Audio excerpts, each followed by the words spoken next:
नमस्कार दोस्तों, एक बार फिर आप सभी का स्वागत है एडुटेनमेंट शो पर, जहां आज हम एक बार फिर लेकर आए UP TET C TET super TET 2020 की श्रृंखला, जिसमें हमारा आज का विषय है बाल विकास एवं मनोविज्ञान। और आज हम लेकर आए हैं प्रैक्टिस सेट नंबर 6।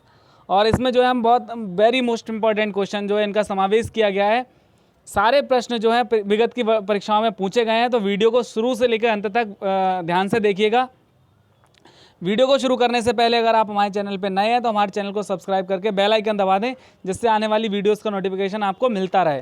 तो आइए हम अपनी वीडियो को शुरू करते हैं। पहला क्वेश्चन जो हमारा है, साइकोलॉजी शब्द जिन दो शब्दों से मिलकर बना है वह शब्द कौन से हैं? तो psyche plus logos, psyche plus logas, psycho plus logos या साइको प्लस लोगास।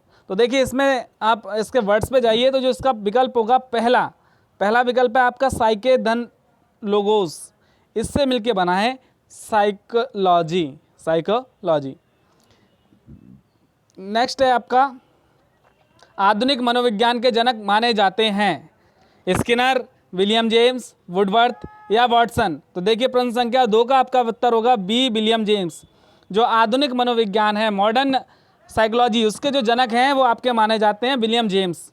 नेक्स्ट क्वेश्चन है आपका, शिक्षण विधियों तथा शिक्षण नीतियों में अंतर होता है। किस चीज़ का अंतर होता है? प्रारूप का, सिद्धांतों का, उद्देश्यों का या पाठ्यवस्तु का। देखिए, प्रश्न संख्या 30 का आपका उत्तर होगा, 3 का उत्तर होगा सी, उद्देश्यों का। देखिए, शिक्षण विधि और शिक्षण नीति both are the different things, और इसमें अंतर किसका होता है? ऑब्जेक्टिव का, उद्देश्य का। ठीक है, दोनों का उद्देश्य जो है अलग अलग होता है। तो इसका विकल्प होगा आपका सी। अगला प्रश्न है आपका, किस मनोवैज्ञानिक ने कहा कि चेतन मन के साथ अचेतन मन पर भी ध्यान देना चाहिए? तो प्रश्न संख्या 4 का आपका उत्तर विकल्प है जेबी वॉटसन, वुडवर्थ, टाइडमैन या सिगमंड फ्रायड। तो देखिए, इसका विकल्प होगा आपका D, Sigmund Freud. Sigmund Freud ने क्या कहा था? देखिए, सिगमंड फ्रायड ने मन की 3 अवस्थाएं बताई थी, चेतन, अचेतन और अर्धचेतन। तो उन्होंने कथन कहा कि चेतन मन के साथ अचेतन मन पर भी ध्यान देना चाहिए। तो इसका विकल्प होगा आपका सिगमंड फ्रायड। नेक्स्ट क्वेश्चन हमारा, क्वेश्चन नंबर 5, बाल केंद्रित शिक्षा की अवधारणा मनोविज्ञान के किस संप्रदाय ने दी? गेस्टाल्टवाद ने, संरचनावाद ने, मनोविश्लेषणवाद ने या व्यवहारवाद ने। देखिए, प्रश्न संख्या 5 में आपका विकल्प होगा सी, मनोविश्लेषणवाद। देखिए, क्या होता है, बाल केंद्रित शिक्षा, चाइल्ड सेंटर्ड एजुकेशन की जो अवधारणा है वो मनोविश्लेषणवाद ने दी। ठीक है। नेक्स्ट क्वेश्चन है, खेल को ऐच्छिक तथा आत्म प्रेरित क्रिया किस मनोवैज्ञानिक ने बताया? क्वेश्चन नंबर 6, इसके विकल्प हैं फ्रायड, स्टर्न, जेम्स ड्रेवर या अरस्तु। तो देखिए, प्रश्न संख्या 6 का आपका विकल्प होगा बी, स्टर्न ने। स्टर्न ने क्या बताया? खेल जो है एक ऐच्छिक और आत्म प्रेरित क्रिया है, इसको क्या नहीं कर सकते हम, इसको ये मतलब इच्छा के ऊपर निर्भर करती है बच्चे का खेलने का मन होगा तभी वो खेलेगा, और वो खुद से जब तक खुद को मोटिवेट नहीं करेगा, प्रेरित नहीं करेगा, तब तक वो खेल में प्रतिभाग नहीं करेगा। ठीक।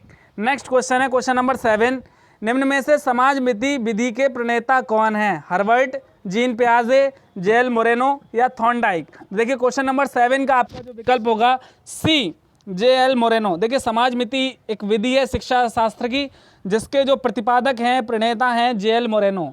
नेक्स्ट क्वेश्चन है आपका, बालकों में खेलों से विकसित होने वाली शक्तियां हैं शारीरिक, मानसिक, सामाजिक या उपरोक्त सभी। तो देखिए, प्रश्न संख्या 8 का आपका विकल्प होगा डी। देखिए, खेलों से शारीरिक रूप से बच्चा सशक्त होता है, बिल्कुल सही बात है। मानसिक रूप से कैसे होता है? मानसिक रूप से इस तरीके से होता है, जो बच्चे का मेंटल विकास है, जैसे उसको हमने बहुत सारे गेम्स ऐसे होते हैं जिसमें दिमाग का यूज़ करना पड़ता है, तो उससे बच्चे का मानसिक विकास होता है। और तीसरा जो आपका है सामाजिक, तो बिल्कुल देखिए, खेल भावना, टीम स्पिरिट, लीडरशिप, ये ऐसी क्वालिटीज़ हैं जो कि खेलों के द्वारा ही विकसित की जाती हैं। तो इसके जो विकल्प तीनों सही हैं, इसका डी विकल्प उपरोक्त सभी सही होगा। नेक्स्ट क्वेश्चन है आपका, मारिया मोंटेसरी पद्धति में शिक्षा किस माध्यम से दी जाती है? गीतों द्वारा, खेलों द्वारा, उपहारों द्वारा या सभी माध्यमों द्वारा। तो प्रश्न संख्या 9 का विकल्प होगा डी, उपरोक्त सभी द्वारा। देखिए, जो मारिया मोंटेसरी विधि थी, इसमें क्या था, बच्चों को शिक्षा दी जाती थी गीतों द्वारा, खेलों द्वारा, उपहारों द्वारा। बच्चे को क्या किया जाता था? मोटिवेट किया जाता पढ़ने के लिए। ठीक। नेक्स्ट क्वेश्चन है, निम्न में से किस क्रिया प्रसूत अनुबंधन का सिद्धांत तथा पुनर्वलन के सिद्धांत के प्रवर्तक कौन है? क्रिया प्रसूता पुनर्वलन, तो बर्कले, थॉर्नडाइक, स्किनर या कोहलर। तो प्रश्न संख्या 10 का आपका उत्तर है सी। देखिए जैसे यहाँ पे आया क्रिया प्रसूता अनुबंधन का सिद्धांत, तुरंत मन में आपके जो दिमाग में एकदम से क्लिक करना चाहिए क्या? स्किनर। ऐसे ही पुनर्वलन का सिद्धांत स्किनर। देखिए यहाँ पे कंफ्यूज मत होइएगा, पुनर्वलन और प्रवलन both are the different principles of the child psychology. तो जो पुनर्वलन है इन्फोर्समेंट इसके स्किनर है, और जो प्रबलन है, प्रबलन जो होता है उसके जो है आपके सीएल हल है। ठीक, नेक्स्ट क्वेश्चन हमारा देखिए, नेक्स्ट क्वेश्चन आ गया, प्रबलन का सिद्धांत किसने दिया? सीएल हल, थॉर्नडाइक, पावलोव या उपरोक्त में से कोई नहीं। तो प्रश्न संख्या 11 का उत्तर होगा आपका सीएल हल, ए, सीएल हल। नेक्स्ट क्वेश्चन है, निम्न में से अधिगम का सिद्धांत नहीं है, कौन सा नहीं है? संबद्धवाद का सिद्धांत, डॉपलर सूज का सिद्धांत, अनुकूलित अनुक्रिया का सिद्धांत या पुनर्वलन का सिद्धांत। देखिए प्रश्न संख्या 12 का विकल्प होगा बी, डॉपलर सूज का सिद्धांत। देखिए ये जो है शिक्षण अधिगम का सिद्धांत नहीं है, बाकी सारे आप देख सकते हैं शिक्षण अधिगम के प्रमुख सिद्धांतों में इनकी चर्चा की जाती है। तो डॉपलर सूज का सिद्धांत अधिगम का सिद्धांत नहीं है। क्वेश्चन संख्या 13, वह प्रथम अमेरिकी मनोवैज्ञानिक जिसने पशुओं पर सर्वप्रथम प्रयोग किए? तो बर्गले, कोहलर, थॉर्नडाइक या कोफका। तो प्रश्न संख्या 13 का आपका विकल्प होगा सी, थॉर्नडाइक, सी, थॉर्नडाइक। देखिए थॉर्नडाइक ने किसके ऊपर किया था? आप सभी को पता होना चाहिए, बिल्ली के ऊपर। ठीक है, तो सबसे पहले इन्होंने जो है जानवरों के ऊपर प्रयोग करना प्रारंभ किया। नेक्स्ट क्वेश्चन 14, निम्न में से कौन से मनोवैज्ञानिक का मनोविज्ञान बंद मनोविज्ञान या संयोजनवाद कहलाता है? तो आपका ऑप्शन है बॉगले का, थॉर्नडाइक का, कोफका का या थॉर्नडाइक का। तो प्रश्न संख्या 14 का विकल्प होगा आपका डी, थॉर्नडाइक का। देखिए इसमें एक विकल्प 2 बार आ गया है, तो इसका विकल्प जो सही है थॉर्नडाइक है। नेक्स्ट क्वेश्चन है, गेस्टाल्ट के सिद्धांत का शिक्षा में अनुप्रयोग है, कहाँ है उसका अनुप्रयोग? स्थिति का स्पष्ट संगठन, अधिगम स्तर के अनुकूल परिस्थितियों का निर्माण, स्वक्रिया द्वारा खोज हेतु प्रस्थान या उपरोक्त सभी। तो देखिए प्रश्न संख्या 15 का जो विकल्प होगा डी, उपरोक्त सभी, उपरोक्त सभी। गेस्टाल्ट का जो सिद्धांत है उसके शिक्षा में ये सभी प्रयोग किए जाते हैं।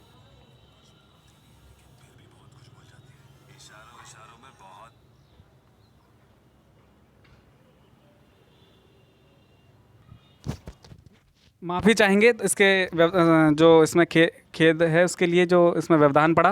देखिए प्रश्न संख्या 16 है आपका, सक्रिय अनुबंध का निम्न में से शिक्षा में कौन सा अनुप्रयोग नहीं है? विकल्प हैं आपके सामने, व्यवहार को अपेक्षित रूप देना, मनस्तापी बालकों के प्रशिक्षण में व्यवहार को अपेक्षित रूप देना, उपरोक्त में से कोई नहीं। तो देखिए प्रश्न संख्या 16 का आपका विकल्प है सी, व्यवहार को अपेक्षित रूप देना। ये क्या है? सक्रिय अनुबंध का शिक्षा में ये अनुप्रयोग नहीं है, व्यवहार को अपेक्षित रूप देना। अगला प्रश्न है आपका, निम्न में से किस मनोवैज्ञानिक सिद्धांत का सिद्धांत सुव्यवस्थित व्यवहार का सिद्धांत जाना जाता है? बर्कले का, सीएल हल का, थॉर्नडाइक का या कोहलर का। तो देखिए प्रश्न संख्या 17 का आपका विकल्प होगा बी, सीएल हल, क्लार्क हल इसका विकल्प है।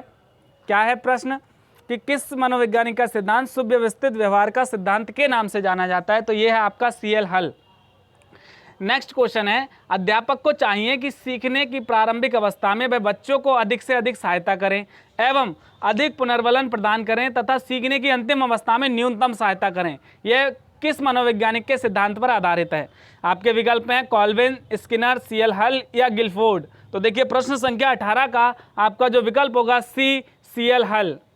ठीक, देखिए इन्होंने क्या कहा कि जब बच्चा सीखने की फर्स्ट स्टेज में होता है, मतलब लर्निंग स्टेज में होता है, तो आप उसको अधिकतम मदद करें, और जब वो सीखने की पीक स्टेज में होता है, मतलब जो किस में होता है, अंतिम अवस्था में, तब वहाँ पे उसको जो मदद की जाए वो कैसी हो? न्यूनतम हो, कम से कम हो, तभी वो जो है अधिगम उसका प्रभावी होगा। ये कहा था सीएल हल ने।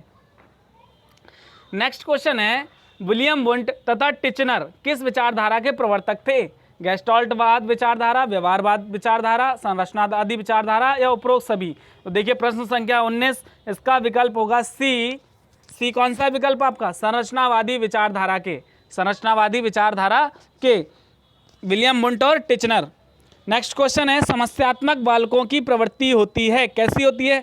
समाज विरोधी, झगड़ालू, अपराधी या उपरोक्त सभी। तो देखिए प्रश्न संख्या 20 का आपका विकल्प होगा डी, उपरोक्त सभी। देखिए जो समस्यात्मक बच्चे होते हैं उनके साथ समस्या यही होती है कि या तो वो अपराधी किस्म के बच्चे होते हैं, या झगड़ालू प्रवृत्ति के होते हैं, या समाज विरोधी। मतलब कुछ उनमें ऐसे अवगुण आ जाते हैं जो कि समाज के लिए कैसे होते हैं, ठीक। तो इसके विकल्प होंगे डी उपरोक्त सभी। नेक्स्ट क्वेश्चन है आपका, सबसे पहले मनोवैज्ञानिक प्रयोगशाला किस देश में स्थापित हुई? जापान, अमेरिका, जर्मनी या ब्रिटेन? तो इसका आपका विकल्प होगा 21 का सी, जर्मनी। देखिए सबसे पहले जो मनोवैज्ञानिक शाला स्थापित हुई थी जर्मनी में। नेक्स्ट क्वेश्चन है आपका, व्यवहारवाद की मुख्य विशेषता क्या है? तो इसके विकल्प है मापन, निरीक्षण, उपरोक्त दोनों या उपरोक्त में से कोई नहीं। तो प्रश्न संख्या 22 का विकल्प है ए, मापन। व्यवहारवाद की प्रमुख विशेषता क्या है? मापन। नेक्स्ट क्वेश्चन है आपका, फ्रायड ने मन की तुलना किससे की है? समुद्र में तैरते हुए जहाज से, समुद्र में तैरते हुए मगरमच्छ से, समुद्र में तैरते हुए हिमखंड से, या उपरोक्त सभी से? देखिए प्रश्न संख्या 23 का विकल्प है आपका सी, समुद्र में तैरते हुए हिमखंड से। देखिए किस तरीके से, अब इसकी हम थोड़ी सी व्याख्या कर देते हैं। जैसे समुद्र में तैरता हुआ हिमखंड का कुछ भाग पानी के अंदर रहता है, कुछ भाग पानी के ऊपर रहता है, उसी तरीके से मन हमारा जो है एक जगह केंद्रित नहीं रह पाता, वो पूरे संसार में या बहुत सारी चीज़ों में विचरण करता रहता है। तो इसी के लिए फ्रायड ने जो मन को क्या बताया था? समुद्र में तैरते हुए हिमखंड के समान बताया था।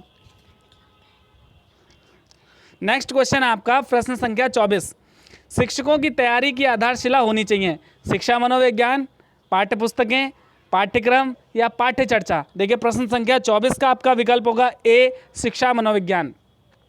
देखिए सबसे महत्वपूर्ण चीज़ है शिक्षकों की तैयारी की आधारशिला के लिए शिक्षा मनोविज्ञान, ठीक। नेक्स्ट क्वेश्चन, समाज मिति विधि में अध्ययन किया जाता है? एक समूह के बनावट का अध्ययन, समाज के आमिर वर्गों का अध्ययन, सामाजिक नियमों का अध्ययन, या उपरोक्त में से कोई नहीं? तो प्रश्न संख्या 25 का आपका विकल्प है ए, एक समूह की बनावट का अध्ययन। समाज मिति का मतलब ये होता है, देखिए इसको इंग्लिश में कहते हैं sociometry. Sociometry is a branch of education psychology जिस in which we study a particular group of anything. मतलब किसी भी चीज़ के एक समूह की बनावट का अध्ययन करते हैं समाज मिति में, ठीक। नेक्स्ट क्वेश्चन है आपका, निम्न में से कौन सी व्यक्तिगत निर्देशन की विधि है? परीक्षणों का प्रशासन, बालकों के संचित अभिलेख, अधिगम सामग्री का उपयोग, या इनमें से कोई नहीं? तो प्रश्न संख्या 26 का आपका विकल्प है बी, बालकों के संचित अभिलेख। देखिए ये अगर आपको किसी को व्यक्तिगत निर्देशन देना है तो सबसे पहले आपके हाथ में उसका क्या होना चाहिए? प्रोफाइल होना चाहिए। आपको उसके विषय में पूरा ज्ञान होना चाहिए, और ये ज्ञान हमें कहाँ से मिल सकता है? बच्चों के संचित अभिलेख से, ठीक है। तो इसका विकल्प होगा बी, बच्चों के संचित अभिलेख से। नेक्स्ट क्वेश्चन है, आधुनिक शिक्षा का संबंध व्यक्ति तथा समाज दोनों के कल्याण से है, यह कथन किसका है? मॉन्टेसरी, फ्रेंडसन, डम्बेल या वॉटसन? तो देखिए प्रश्न संख्या 27 का विकल्प होगा आपका बी, फ्रेंडसन।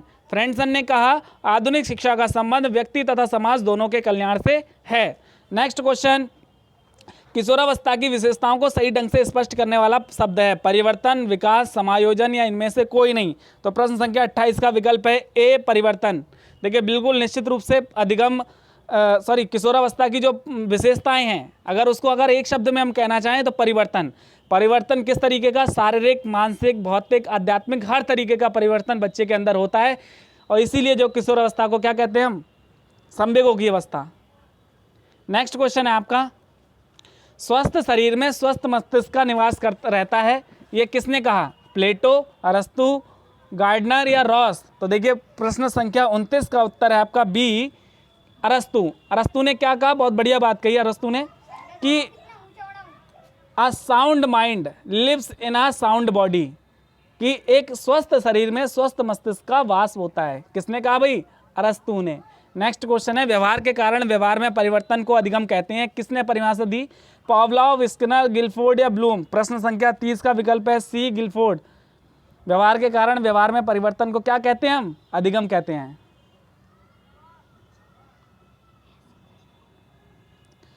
प्रश्न संख्या 31, निम्न में सीखने का मुख्य नियम है? अभ्यास का नियम, रटने का नियम, बहुप्रतिक्रिया का नियम, या इनमें से कोई नहीं?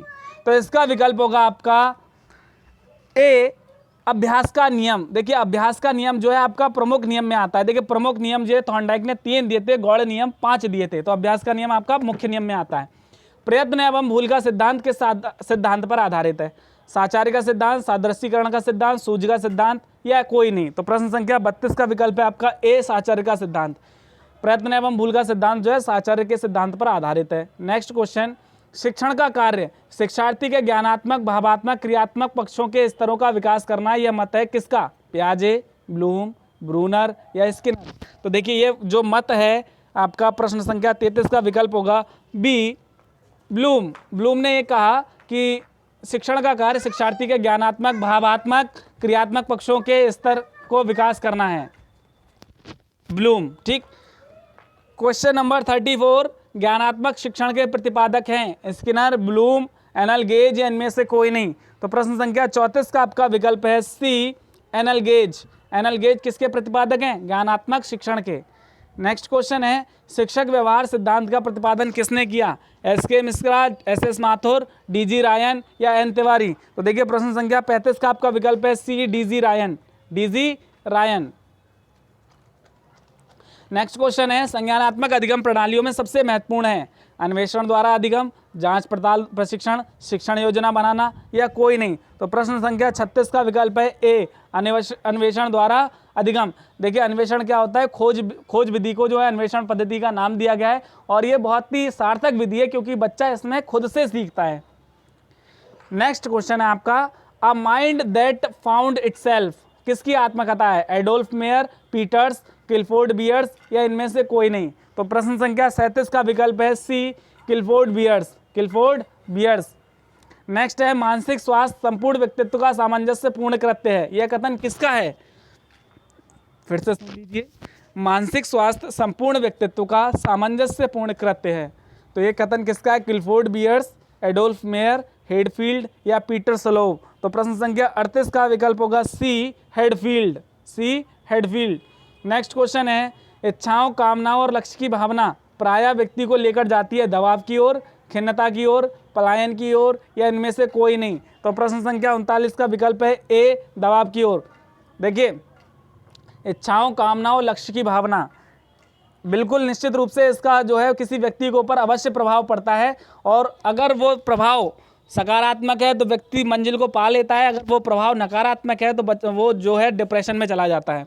ठीक है, तो ये क्या होता है? दबाव होता है। अंतिम प्रश्न हमारा आज का मानसिक स्वास्थ्य विज्ञान को मानसिक स्वास्थ्य का संरक्षण तथा मानसिक रोगों से बचाव करने वाला किसने बताया? Clifford Beers, Adolf Meyer, Hadfield या पीटर सलोव? तो प्रश्न संख्या 40 का विकल्प है आपका सी, हेडफील्ड। तो दोस्तों वीडियो आज के वहाँ पे समाप्त होती है। अगर आपको हमारी वीडियो पसंद आए तो इसे लाइक करें, ज़्यादा से ज़्यादा शेयर करें और हमारे चैनल को सब्सक्राइब करें। तो मिलते हैं अगली वीडियो में नए विषय के साथ, तब तक के लिए नमस्कार। Thank you for watching our video. Thank you very much. Uncle आपने वो क्या कहा था?